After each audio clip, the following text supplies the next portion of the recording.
ইয়া আল্লাহ, আপনি ছাড়া আমাদেরকে বাঁচানোর কোনো মালিক নাই। দেখেন এখন বাঁচতেছে প্রায় 7টার উপরে সকালবেলা, কিন্তু দিনের কি ভয়াবহ অবস্থা, যেমন বোঝা যাচ্ছে রাত্র হয়ে গেছে। আল্লাহ, তুমি ছাড়া আমাদেরকে কেউ বাঁচানোর মালিক নাই। আল্লাহ, দুনিয়া সুন্দর করে দাও, মানুষকে সুন্দর মতো বসবাস করার মতো তৌফিক দাও। আল্লাহ, আসমানে গজব আসমানে উঠায় নাও, জমিনে গজব জমিনে দাফন করিয়া দাও রে আল্লাহ। আল্লাহ, সমস্ত ধরনের বর্জ্য ফাঁদ থেকে তুফান থেকে আমাদেরকে বাঁচায় রাখিও। আল্লাহ, কত মানুষ দেখতেছি এই বর্জ্য ফাঁদে তুফানে মানুষ মারা যাইতেছে। আল্লাহ, এখন তো কত সুন্দর রৌদ্র থাকার কথা। আল্লাহ, আকাশটার কি অবস্থা,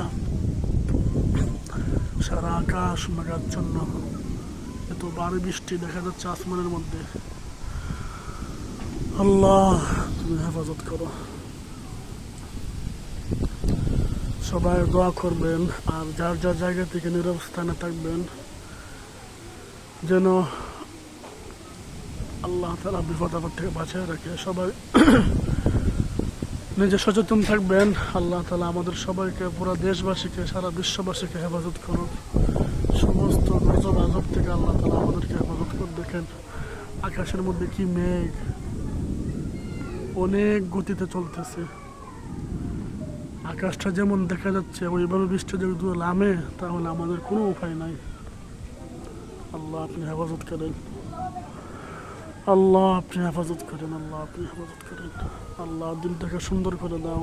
আল্লাহ, সূর্য উঠায় দাও। আল্লাহ, এই ভয়ঙ্কর দৃশ্য তুমি সরাই দাও। আল্লাহ, তোমার গজব আমরা সহ্য করতে পারবো না। আল্লাহ, আমাদের ইমান দুর্বল।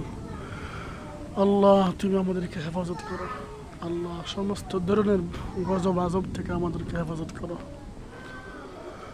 হ্যাঁ, সবাই যে যার জায়গা থেকে নিরাবস্থানে থাকবেন, সবাই নিজের খেয়াল রাখবেন, সবার আত্মীয় স্বজনকে খেয়াল রাখবেন, সবাই বেশি বেশি করে দোয়া করবেন। আল্লাহ তাআলা যেন গজব আজব থেকে বাঁচিয়ে রাখে।